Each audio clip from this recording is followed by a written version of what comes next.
Welcome back to Talking Sports with Brandon. This is the Super Bowl recap video, and it was a great Super Bowl that we had. Probably one of the best Super Bowls we've had in the last couple of years, I would say. I'm trying to, I guess the Falcons Patriots one is one that you could probably put up there. Maybe the Patriots Eagles one as well. Just in terms of kind of back and forth scoring, good, great plays on both sides of the ball. So I would say this one, at least for the last handful of years, has definitely been the best one. And then even after that, I mean, I think it was just a really good game, anyways. I mean, you had, you know, going into it, you had the two top offenses in the league. And it's been like that the entire year, no matter what, the competition that they played, the whatever that was going on. Some other teams may have looked better at certain times. These were the two best offenses all year. The two guys, one who won MVP, obviously Mahomes, and then the other one in Hurts, who, he would have won MVP if he didn't get injured. But so it made sense, that this was going to be a high scoring game. I originally picked 28-24 for the final score of this game. And I thought that was, I thought that was kind of being a little generous as well. That's a lot of points to score. I mean, even despite the number one offenses that these teams have, it's a Super Bowl. The defenses are way more locked in. Mistakes can happen, which they did, and the final score even blew that out of the water. So it ended up being 38-35.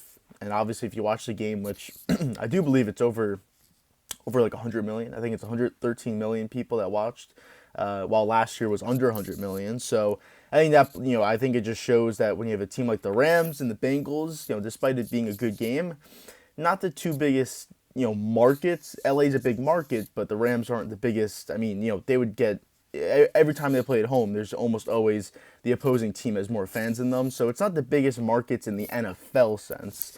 These markets, it's not like Kansas City's a huge market, but they've been, the best team the last 5 years in the NFL. And then obviously Philadelphia is a huge market. So, everyone tuned in for this game. It turned out to be a great game. The Chiefs did win 38-35. I picked the Chiefs to win. I've kind of been on a little streak. Yeah, I guess the season's now over, and I kind of needed it for the regular season. But for this playoffs, that was pretty good. I think I went 6 out of my last 7 on correct picks. So, whatever. That's just me. But for this game, I picked the Chiefs. I told you the reasons why. I said the offensive line had to hold up, and they did. I mean, this offensive line, it could not have played a better game. The Eagles' defense going in was, what is their defense going to look like against this offense? And we'd seen what it done to all the other teams that they played. They had, the second most sacks overall in a season at any team in NFL history. They led this year in sacks with, I think it was 70. So they can get to the quarterback. But as we heard from comments from, obviously from the championship game to the Super Bowl, you have that week in between. It's like 2 weeks till the game. So you have that full week of talking about the game. And all we heard from the 49ers players, who obviously lost to the Eagles in the championship game, 31-7. Now, obviously, Purdy gets injured, then Josh Johnson, whatever. But all we heard from them, and some other people as well, was that this defense, it's only good because of the defensive line. And if you can stop the defensive line, you can really attack that secondary. That's exactly what I said. I said if you can hold that defensive line, keep pressure off Mahomes, give him just a little bit more time in the pocket, whether it's in the pocket or if he is scrambling out of the pocket, at least don't have him have a guy chasing him. It's him going out of the pocket on his own. He's, extending the plays, creating different things that will happen. I said if that could happen, then you can expose this defense. The secondary isn't that good, despite Darius Slay, James Bradbury, C.J. Gardner-Johnson in the back. It's not that good of a secondary, and we've seen that. We've seen that they can get exposed in that secondary. It's a very similar defense to San Francisco, and that's what I said in the last episode. I said that you can attack this team if you can hold the pressure, and they did just that. No sacks against Mahomes. I don't even know if he barely got hit. I could check to see exactly like the pressures or QB hits, but he had 5 QB hits, no sacks. And only 1 tackle for loss as well. So that defensive line for them, it's got a lot of really good players, but they just got absolutely outworked, out-muscled, out everything in this game. And the Chiefs' offensive line, we saw what they did against Tampa Bay in 2020, And that look, that was a beat up offensive line. Everyone was injured on that offensive line. You were playing a really good defense as well, but they had so many injuries, so many backups were on that line. I think they had maybe one starter in there out of five. So, once the pressure got to them early in that game was over. But for this game, they got all their guys. I think they may have had one backup in there. They basically had the unit that they basically had for majority of the season and for the last couple weeks was the one that was starting in this game. And they really held up. They gave Mahomes the time that he needed. Even when maybe they got a little bit of pressure, but again, not much, Mahomes was able to extend the play. We saw him do it with his legs. That was maybe the one thing of concern for the Chiefs and Mahomes was, how's the ankle going to look? You get the extra week of rest, so it should have been better. And it did look better, but when we go through the game, we'll see what happened to that ankle. But, he definitely looked more like Mahomes. Now, we'll have to see, exactly what that injury really was. I mean, it definitely wasn't a high ankle sprain from when he originally got it, but it was definitely somewhat of an ankle sprain. It was something that definitely hindered him and, hurt him throughout multiple games in the playoffs. But he looked good. He looked normal, and he was making all the throws. Didn't really see him kind of lifting that leg up or not wanting to run. When he had to run, he did. And he put the team on his back. Now, if you look at his stats, it wasn't the greatest stats, but I think there's a reason for that. And his stats are really good. Don't get it wrong. But I think there was a reason as to why the stats didn't look amazing, especially when compared to Jalen Hurts, who had amazing stats, but obviously his team lost. Can't really put that on him, but that's just the way it works. But the reason that, and I'll say Mahomes' stats, he was 21 of 27, 182 yards, and 3 passing touchdowns. Now, the passing touchdowns looks great, but the yards is definitely 182 for Mahomes, and he's 21 out of 27. It's not like he's 50% and he can't complete anything. Just that when they got the ball, they got the ball in some very favorable field positions sometimes. They didn't really have the ball that much. If you look at time of possession, which this is the one thing if you were Philadelphia that you had to beat them in was time of possession, and they destroyed them. They had 35, almost 36 minutes of possession compared to Kansas City, who had 24 minutes of possession. That's almost a full quarter. That's 12 minutes more of possession.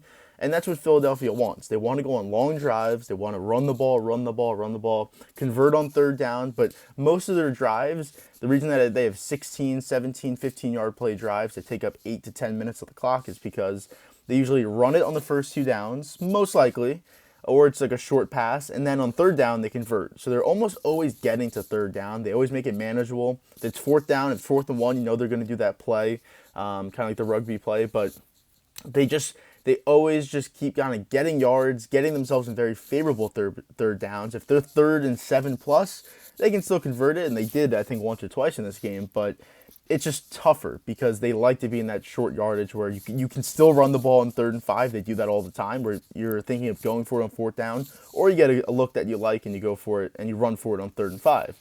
And that's what they like to do. So the fact that they had that much of possession, because that's what you have to do. I mean, I think if you think back to some of the Super Bowls in the past, the one that sticks out, I wasn't even born yet, but it was the Giants and the Bills in the Super Bowl. This is when the Bills' offense was going up and down. Like, they would just go up and down the field and score that entire season. It was no doubt, you couldn't stop them if you just played normal defense. And what the Giants did, and it's a way of playing defense, was that they just controlled the clock. They ran the ball. They had long drives. They did not let the Bills touch the ball. Because in that game, I can't remember the exact final score of it, but I think it was the game that came down to the field goal by the Giants to win it. But every single time the Bills had the ball, they scored in that game. But they didn't have time of possession. So the less amount of time you have with the ball, the less time the offense is on the field, you can only score so much. And if you're going to score that fast, because you have to try and get the ball back as quick as possible, it makes it hard. That means you have to score every single time. You got to be fast with it every single time. You can't make mistakes. You have to score touchdowns. It puts a lot of pressure on the offense. And then it puts a lot of pressure on that defense, because if the offense does score, that means that defense has to turn around, get a stop, get the ball back. So it's kind of a strategic game in that sense. And that's what the Eagles did. I mean, they just controlled the clock as best as they possibly could. I think they went 3 and out, looks like 1 time. Or 2 times. They went 3 and out 2 times. Or they punted twice. That's pretty impressive. And the fact that they lost 38-35, you almost think how. If you look at all the team stats and all kind of the stats that they had, they they beat the Chiefs in almost every stat, but it just every single time the Chiefs had the ball, they basically scored, and that's what you have to do. So we'll go through the game and we'll talk about it, but it starts off with the Eagles going right down the field and scoring. Again, they punted twice in the game, so they're going to score a lot. And like I said, going to this game, I thought there'd be scoring. I thought the defense would step up a little bit on both sides, where they'd make a stop here, make a big time, third down stop here, maybe force a field goal or force a punt, have a turnover, something like that. And I guess it kind of happened. There was one or two drives where that did happen, but for the most part, neither defense really showed up at all. And that's why it was 38-35. I think 35 points is the most points scored by a Super Bowl loser in NFL history, and I believe this was the highest scoring game in NFL history, or Super Bowl history. So, yeah, that just shows you exactly, how it was. That it was just up and down the field scoring. So, Eagles go on a 5-minute drive. They're just going down the field. They just keep moving the ball 13, 23, 9 yards. They're just going down the field. It eventually ends up with a Jalen Hurts 1-yard touchdown. And that would just lead to his big day. Just to say it flat out, 304 yards to the air, 1 touchdown. He had 70 yards on the ground and 3 touchdowns on the ground. So he was great. There was no doubt about it. He played up more to, past my expectations. I didn't think he'd play this well. But he did, and you cannot blame him or the offense for this game. It's the defense, and we'll talk about it. But he played phenomenal, to be honest. But Chiefs get the ball, and again, the Chiefs actually won the toss and deferred, so they were hoping maybe to get a stop, kind of get the momentum on their side, go down, score a touchdown, get that early advantage with the points and also just possession. Instead, it kind of backfired on them. Most teams do defer anyways, get the ball at the half, but Super Bowl, you have the great offense, you might as well get the ball, go up 7 points, but they deferred, and they kind of got burnt for it a little bit, but they did go right back down the field and score a touchdown. Only took them 6 plays, it took the Eagles 11 plays to go 75 yards, it took the Chiefs 6 plays. Again, that's kind of what was happening throughout this game. The Eagles would go on the long drives, the Chiefs would go on the short drives. And this is just, Kelsey for 20 yards, Pacheco had a 24-yard run, and then it finally ends off with a Kelsey touchdown from 18 yards away. So just like that, not even, just a little bit past halfway through this game, it's already 7-7. So at this point, you kind of knew it was going to be a high-scoring game. Like, again, I said 28-24, but I thought it could probably still get to there, but I don't think it's going to be higher than that. But at this point, you can kind of tell in games like that Bills-Chiefs game last year in the playoffs, you could just tell both offenses just had it going. They could just go down the field and score whenever they wanted to, and that's what this game felt like. So, but we do actually see some defense on the next drive. Philly does punt. They go 3 and out. They punt. And the Chiefs, this was, early on and maybe even kind of halfway through this game, seemed like a big moment. And it technically still was towards the end of the game, but early it seemed like a big moment because Chiefs go down the field after that punt. They get all the way down to Philly's 24. It's a 3rd and 3. They get an incompletion, and they settle for a field goal. Now, Butker, their kicker, has probably been the second or third best kicker in the league the last 5 years or so. Probably ever since the run really started. And this year, he hurts his ankle in the first kickoff of the year. Hurts his ankle, comes back after a couple weeks, struggles, kind of gets in a little bit of a groove. In the playoffs, he's always been really good. Throughout the the divisional round and the championship round, he was good, didn't miss a kick. So he just he seemed to be back, but then he misses this field goal here, 42 yards away, hits the left upright. Again, it was kind of a big miss because you got the 3 and out, you got the stop defensively.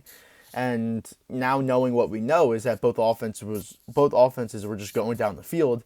That was a really good chance to go up 3, get kind of instill some confidence in your defense that you guys got the stop and we scored, and then we're up 10-7. You can kind of it's still obviously a close game, it's early on, but just gives them that confidence, momentum defensively to maybe make some more plays, get some more stops, get some more pressure. The Chiefs defense didn't really get pressure. I think they had 1 sack, that was it. So it wasn't like they were doing a lot as well, but in the end they just made enough plays to get off the field. But again, that was a big miss right there to get that missed field goal because it turns into an Eagles touchdown. 5 plays, 68 yards.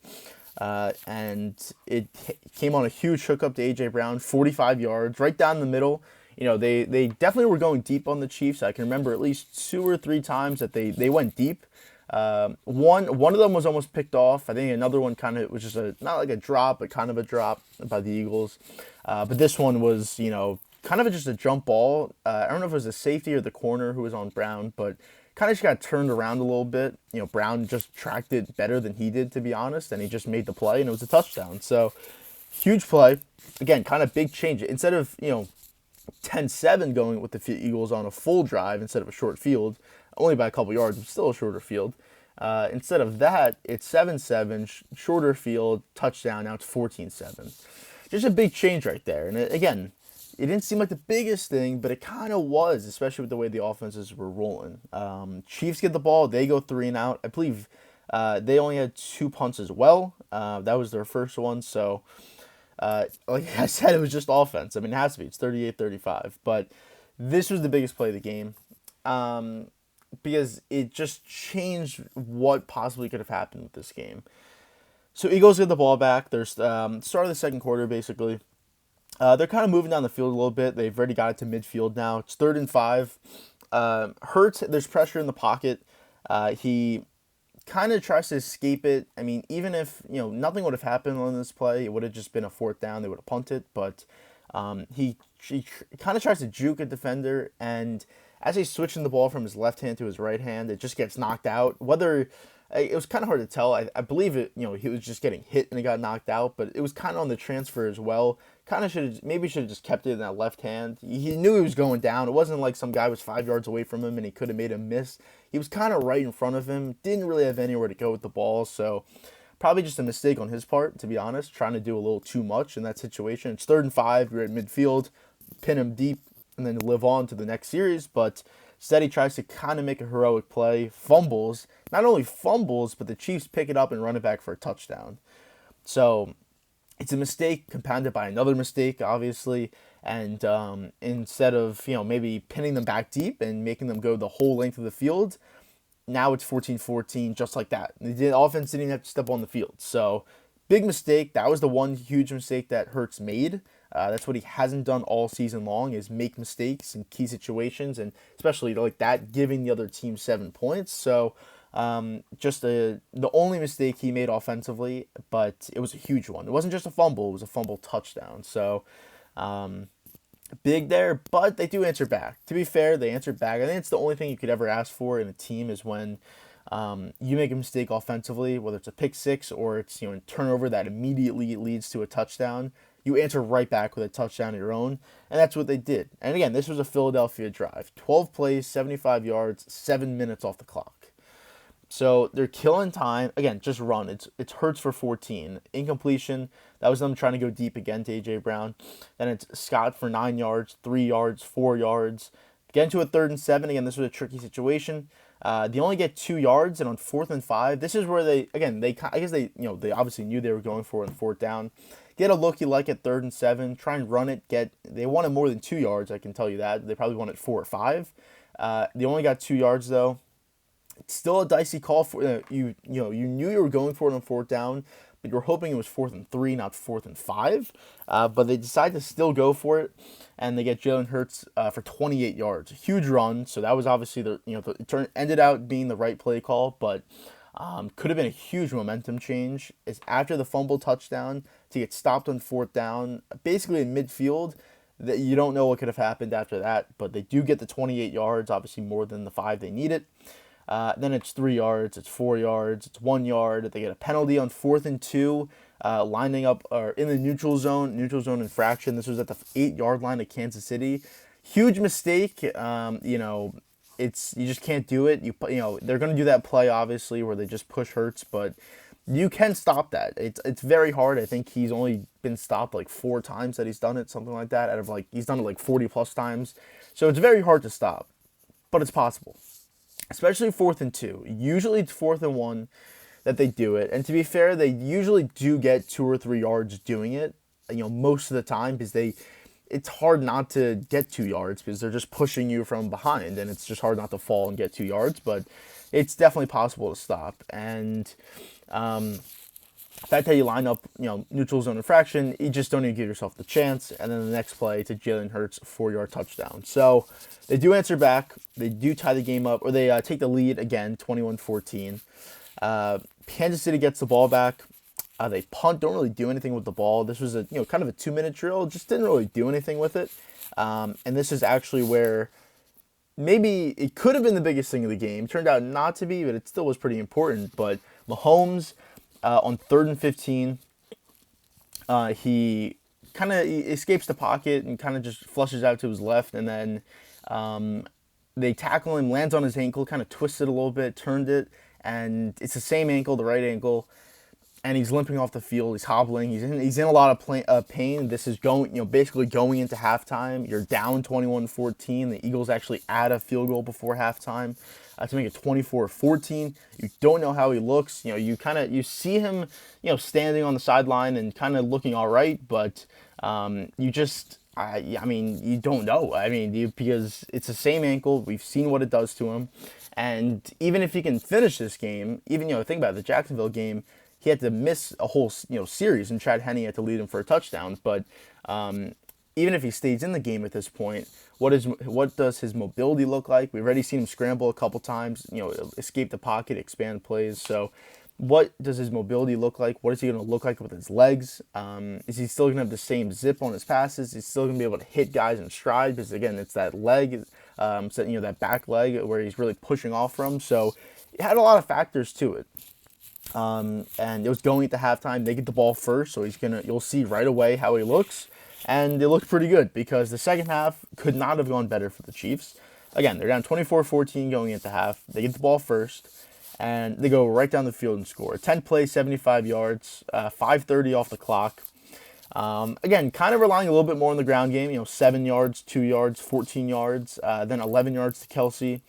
4 more yards on an end around. So they're not really going full pass heavy right now. They were doing a little bit more runs, maybe just giving a little bit more time, kind of just handing it off, see what you could do in the run game. And the run game was working. The Chiefs, not a great run team. They were able to run the ball very easily in this game. And that's what really helped in that second half, because they could just consistently move the ball or get, chunk yards on the ground, which then opened up the pass. So, another, 12-yard pass, 7-yard run, 14-yard run from Mahomes. This was kind of seeing him run, and he, was able to do it, 14 yards on a big 2nd and 3. And then it finally ends off with a Pacheco 1-yard touchdown. So, that's the answer you needed. If you had a chance of winning this game, I think a lot of people were on the Eagles going into this game, and then seeing it 24-14 going into half with Mahomes injured, people probably would have thought the Eagles easily would have won this game. So if you were going to answer, that's how you had to answer, and they did exactly that. Eagles, this is just the definition of the Eagles from this season. 17 plays, 60 yards, but 7:45 off the clock. I don't even understand how that's possible. Again, that's just a lot of third downs, running the ball, taking time off the clock, converting. It's all of that. And the first play, was kind of controversial, I think, with this drive. It's a kind of just like a swing pass to Miles Sanders, who did nothing in this game, but he catches it. In live action, he gets hit, the ball comes out, looks like a fumble. The Chiefs pick it up and return it for a touchdown. Live action, it looks like an incompletion. In replay, to me, it kind of looked like a completed pass with a fumble. Looks like he catches it, makes a football move, has 2 feet down, makes a football move, and then gets hit. It's very close. And look, if the call in the field, I guess the call in the field was a fumble, but it's just, who knows what the rule is. It's like, is that a catch? Is that, are you making a football move? Is that, who knows? It's very tough, but they decided to call it incompletion. Again, I think you can go either way with it, but to me, it honestly looked like a fumble. It just looked like he catches it, gets 2 feet down, and then as he's turning around to cut up field, which that to me would be a football move, he gets hit right away, and then a ball comes out. But nevertheless, it's an incompletion. Philly gets the ball back, obviously. And they just keep going down the field. Again, a 3rd and 6, he gets 17 yards to Goddard. 3rd and 2, 3-yard run from Kenneth Gainwell. 3rd and 9, they get a delay game. on them. So it's 3rd and 14. This is where you're thinking, all right, they're at Kansas City's basically midfield at the 47 at Kansas City.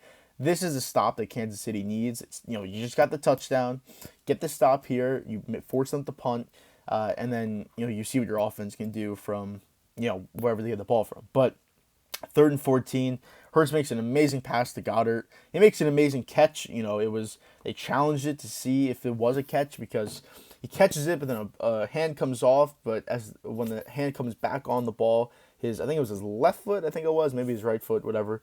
It's barely still on the ground as dragging on the turf, or I guess it was grass they played on. But that's another thing I guess I could talk about. But barely is on the field, and they call it a catch. So huge conversion. I mean, they already got the other one to Goddard earlier in the drive. They get that one.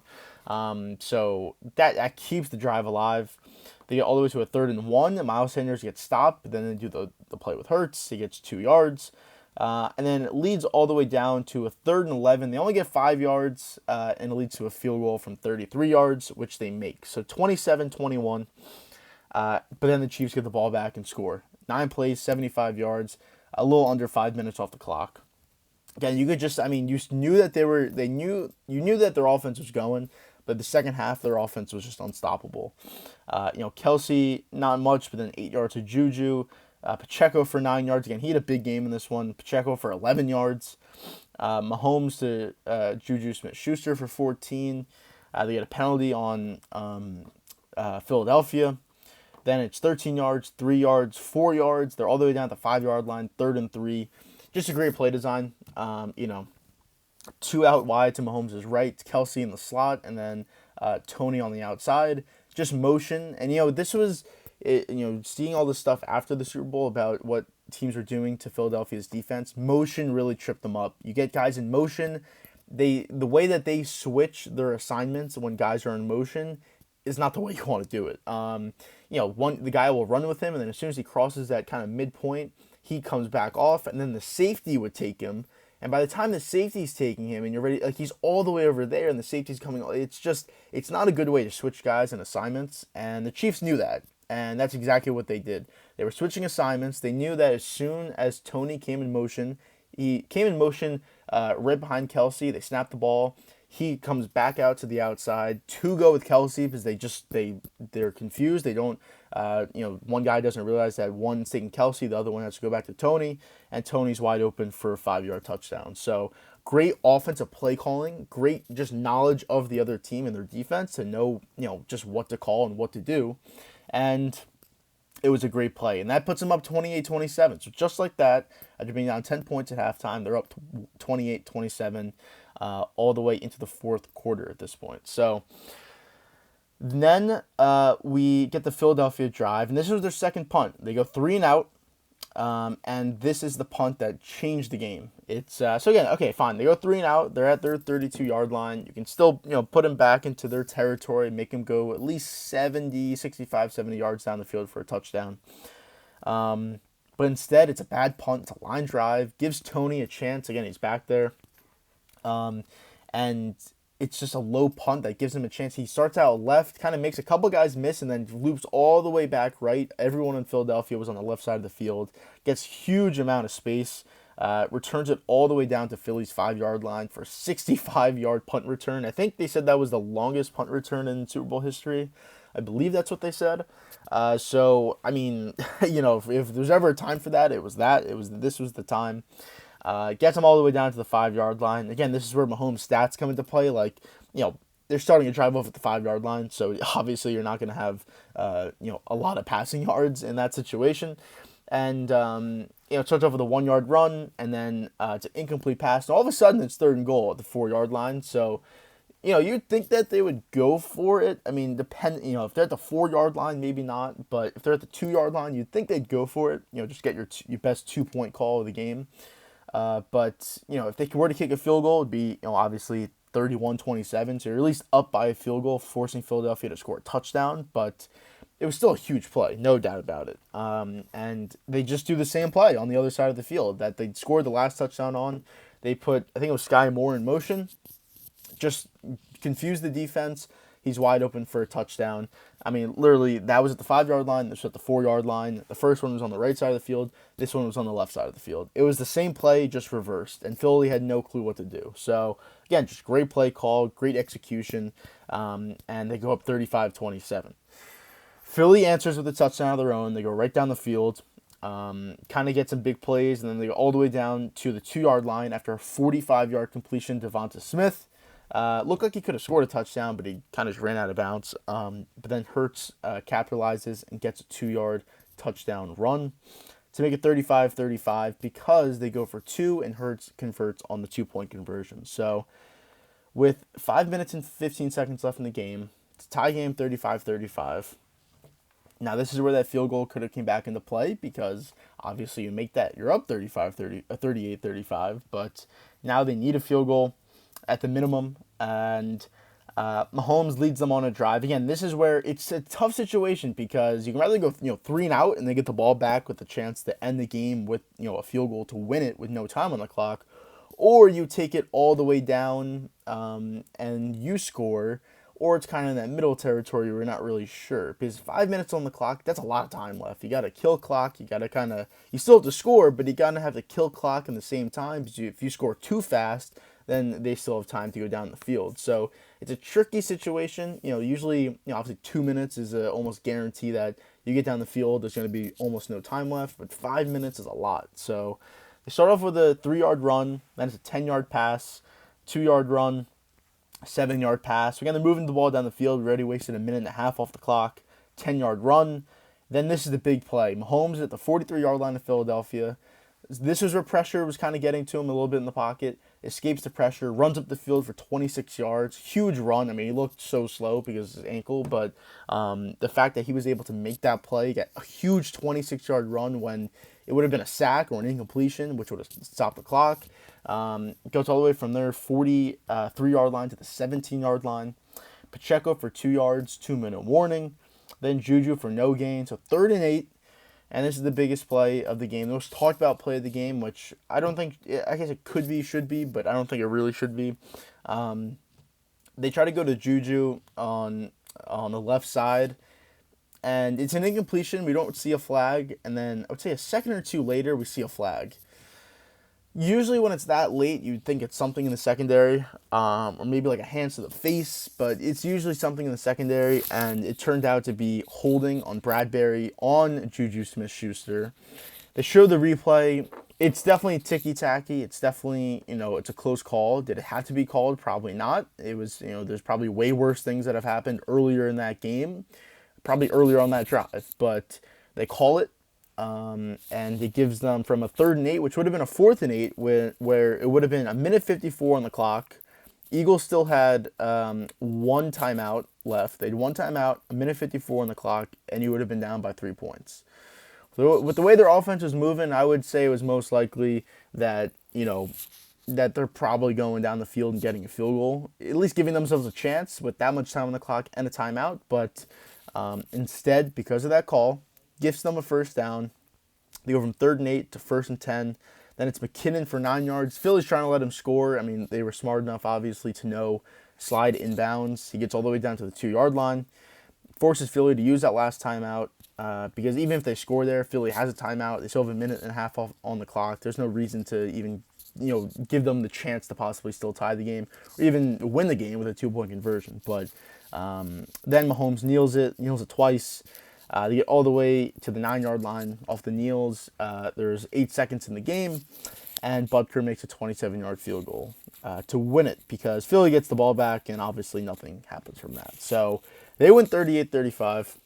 The holding call, look, after the game, that's all they're talking about. And again, it's huge because a minute and a half on the clock with a timeout, down a field goal, it's possible that game, probably very possible, that game's going to OT, and then who knows what happens. But after the game, Bradbury even said that he held him, and he was holding him, so that kind of took some steam out of it. It's because the guy who got the penalty called on him even said it was, so that kind of stopped some people. Some people still talked about it, but that definitely kind of stopped people from really yelling about it as much as they were. But it was a great game. It was again, like I said, one of the better games we've seen, in recent memory. And for it to be back and forth like that, to be down 24-14 for the Chiefs with Mahomes injured, to come all the way back, scoring every single possession of the second half, it was very impressive. And that's, I picked the Chiefs because I said if he's going to be one of the all-time best quarterbacks, he has to win. He can't be 1-2 in Super Bowls and go to 5 straight AFC Championship games at home and only have one Super Bowl because of that. And again, we've talked about it, but that's a game he probably should have lost. So, he needed it. 2-1 is a really good record in the Super Bowl for someone of his stature, obviously, and he, now is on the path to getting to, I would say, 4. I think 4 is the correct number for him. I think 5 is a lot because this team. There's a lot of things that play a factor in this team now. His contract now plays into their salary cap, and so that big contract he signed after the first Super Bowl didn't play into the salary cap until now going into next year. So they're gonna have a lot less money to spend. They're ready to get rid of Tyreek Hill. Now they won the championship, but and their offense, I guess, technically was a little bit better, but I think you'd still rather have Tyreek Hill than the guys that they had on the outside. So, Kelsey's getting older. We'll see how many years he has left. We'll see. They got to draft really well. They've been good at drafting, but not at skill positions. Wide receiver, they really haven't had anyone but Tyreek Hill. At running back, they got Pacheco in the 7th round. He seems good, but running back can get anyone and they can be good. So you really need to get the wide receiver. The defense is still a little shaky. You do have solid players on that team, but they've lost guys. Tyrann Mathieu was lost. They lost guys to other teams as well. So you got to draft really well. And obviously now with a little bit less salary cap, definitely a lot less because of Mahomes' contract, you really got to hit those picks. So, you'd like to say that Mahomes is going to win 5-6 Super Bowls, but this team's going to have to be turned over at some point, whether it's in a year, 2 years, whenever it's going to be. It's going to be turned over, or at least changed a little bit, retooled. I wouldn't say rebuilt because you're never going to rebuild with a quarterback like this, but it's going to be retooled.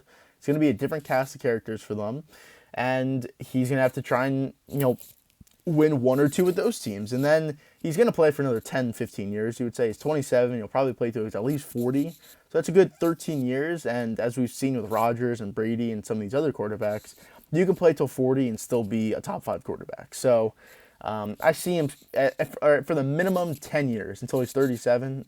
He'll be a top 5 quarterback in the league. But you really gotta get to work before then, and that's gonna change with just the way that the team looks. So you don't worry about that now. That's not something to worry about right now. But for the future, in terms of his legacy and what it's going to look like in terms of Super Bowl rings, because I would say 4 is the minimum that he would need to be. I don't think he could ever be the greatest quarterback of all time, but I think Brady has that locked down. If you have 7 Super Bowls and he does have all the stats as well, I think it's pretty impossible to say he's not. Mahomes would need to get to 7, or he would need to get to 6 and beat him in almost every other stat, I would say. But, I think if he gets to 4, that gets him with a lot of the other guys who are all-time great quarterbacks as well. And the stats are going to back it up. I mean, he's already won 2 MVPs, 2 Super Bowl MVPs, passing leader, 5,000 plus yard seasons, 50 plus touchdowns in a season. So there's no doubt about it. But again, we'll worry about that for the future. But this game was a great game. Like I said, it was an all-time great game. And I guess it's kind of a shame that it came down to that call that that essentially ended the game because they could just run the clock out and kick a field goal to win it. But it's just the way it was. So Philly was a great season. They already lost both their head coordinators, already gone to be head coaches at different teams. So we'll see what kind of turnaround they have. We'll see if they can kind of replicate this type of season. They're going to be playing a first-place schedule. It's another year of hurts. It's another year of just other things happening around the league. So we'll see if they can go 14-3 and be one of the best teams in the league. I personally don't see it. I think they'll still be a really good team, but do I see them being the clear best team in the NFC again next year? Personally, I don't, but I guess we'll just have to find out. So I thank you for watching this video. The next video is going to be the NFL recap, just the kind of off-season one. I said I was going to do it, but I wanted to wait until the head coaches were officially fully hired, and it came down to the two Eagles coordinators, so that's why it took longer. So now every team has a head coach. We can kind of talk about everything else that's going on in the NFL. And yeah, so I'll see you then, and I thank you for watching.